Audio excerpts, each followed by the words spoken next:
Hello friends and fellow Minecrafters, it's me, Vardhan here, and welcome back to the Redstone Advent Calendar 2018. Today is day 2 and we'll be dealing with smart droppers.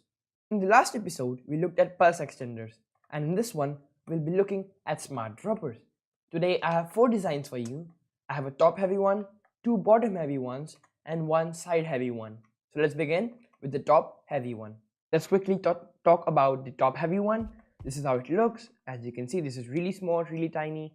There's a dropper and then there's a comparator coming out from it, going into a piston with an observer on the top facing this way, and then there's another observer facing in the direction of this observer, going into this dropper but powering it. So when there's an item here, it extends and creating an observer clock and dispensing all the items out. Now this design is exactly like the one created by Pixel Drifts, so I will have to give him credit, and you can check out his video down in the description. Now let's move on to the bottom heavy design number 1. This design is really simple and it's stylable. The best part about this one is it's stylable. So there's a dropper and then there's a comparator coming out from it, going into a block with a redstone torch on its back, going into a piston facing downwards, having an observer facing the direction of the dropper, and then we have 3 observers facing in the direction of the other observer. So what this does is when it extends, when there's an item in there, this torch unpowers, retracting this piston, hence creating an observer clock here, and then this we just pass out the signal down into this dropper, my bad, and then it spits out all the items. Now let's move on to the bottom heavy design number 2. The bottom heavy one, design number 2, is much simpler and much smaller, as you can see, but the thing is it's not tileable.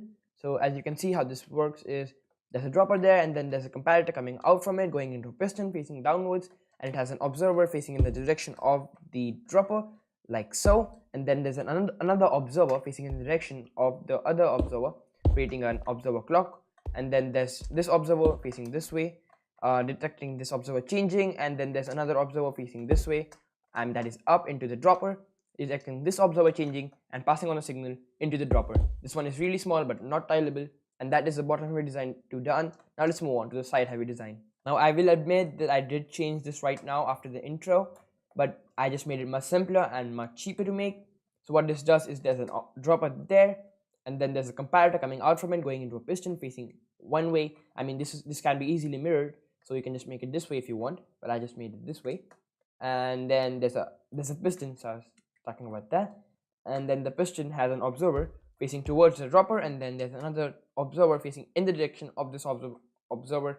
And like every design we have ever featured, what this does is just makes an observer clock real quick, and that this one detects this observer facing in the direction of this observer like so, and then this one detects this observer changing and it's placed like so and goes into the dropper. And this design is not tileable and is exactly like this one but flat, and this is too high. You cannot make this one high because this comparator needs to rest on something detecting this dropper changing. And yeah, that's the side heavy design done. 2 quick notes. First of all, there's not a wall download in this video, but it will be available on the 24th day of the Advent calendar, featuring all the contraptions we'll be working on. And secondly, I know I'm speaking very fast because I want to pass out as much information as possible in a short space of time so that you can really quickly see this video and get done with this. If you want to learn a lot of really cool circuits you can make to incorporate in your redstone contraptions, make sure you check out the card on the top right hand corner of your screen or down in the description. It will link you to the playlist for the Redstone Advent Calendar 2018, and you can see all the 24 designs there. But anyways guys, thanks for watching everyone, and I'll see you in the next one.